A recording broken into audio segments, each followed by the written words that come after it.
ભાવનગર શહેરના કુંભારવાડા રેલવે ફાટક પાસે એક વ્યક્તિની તાલિબાની સજા અપાઈ હવે તેવા દ્રશ્યો સામે આવે છે। લાકડીઓ વડે જાહેરમાં એક યુવક પર 4 લોકો મારવા લાગ્યા હતા, જેના પર હુમલો કરવામાં આવ્યો। તે યુવકનું નામ વિપુલ જણાવવામાં આવી રહ્યું છે। ત્યારે વિપુલ પર 4 વ્યક્તિઓ તૂટી પડ્યા હતા। આ દ્રશ્યો પરથી અનુમાન લગાવી શકાય છે કે ભાવનગરમાં કાયદો અને વ્યવસ્થાની સ્થિતિ કયા હદ સુધી પહોંચી ગઈ છે।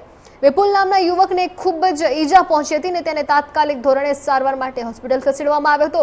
મળી રહેલી જાણકારી અનુસાર કોઈક જૂની અદાવતને લઈને તેને મારવામાં આવ્યો હોય તેવી માહિતી મળી હતી। ત્યારે જે પ્રકારના દ્રશ્યો જોઈ રહ્યા છો કે કેટલી ભીડ પણ જમા થઈ ગઈ હતી અને જે પ્રકારનો તેને મારવામાં આવી રહ્યો હતો। ત્યારે ભાવનગરની આ વાત છે। ભાવનગર શહેરના કુંભારવાડા રેલવે ફાટક પાસે એક વ્યક્તિને તાલિબાની સજા આપવામાં આવી રહી હતી। ત્યારે લાકડી વડે આ યુવક પર 4 લોકોએ માર્યો હતો, હુમલો કરવામાં આવ્યો હતો। તે યુવકનું નામ વિપુલ જાણવામાં આવી રહ્યું છે।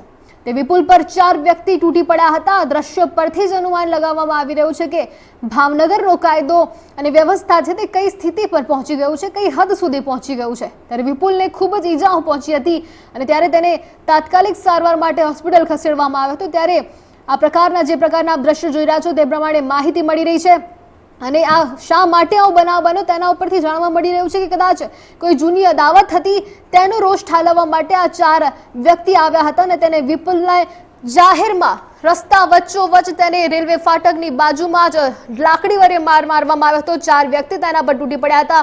તાત્કાલિક ધોરણે તેને તબિયત ખરાબ થતા તેને સારવાર અર્થે ખસેડવામાં આવ્યો હતો। એમ્બ્યુલન્સ પણ બોલાવવામાં આવી હતી અને સમગ્ર પંથકમાં ચકચાર મચી જવા પામી છે અને જે પ્રકારના જોઈ શકો છો દ્રશ્યો કે ટ્રાફિકના દ્રશ્યો પણ આના કારણે સર્જાયા હતા।